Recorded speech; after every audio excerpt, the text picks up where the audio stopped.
Insurance companies have notoriously been unscathed in this whole opioid epidemic. They really they don't want to pay for extended physical therapy visits. They don't want to pay for well types of health, the types of things like exercise, support diet programs, and that sort of a thing. They oftentimes limit sessions for psychotherapy. So these are all issues.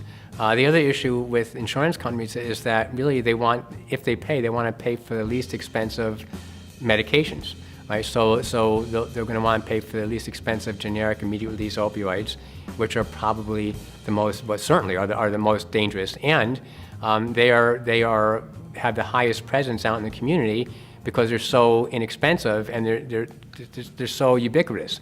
So that's an issue for insurance companies. And just to give you an example, if we look at naloxone, which is, it's an opioid, but it's an opioid blocker. So if you look at naloxone, for example, insurance companies oftentimes say, well, we're going to pay for a naloxone kit.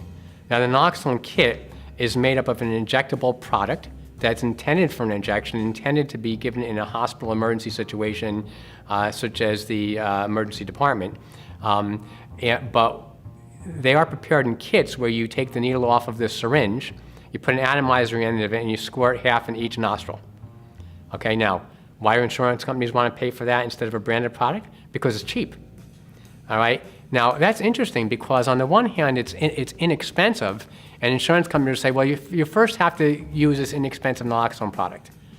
But that suits them because it's inexpensive.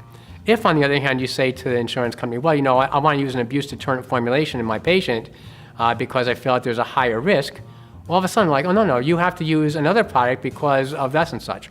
Or if you want to give extended-release OxyContin, for example, and you want to dose it every 8 hours instead of every 12 hours, which is on the label, they'll say, oh, no, we're not going to do that. We're not going to pay for it because on the label it says every 12 hours. But for the naloxone, they're perfectly willing to give it off label. So for the insurance companies, it's all about the cost.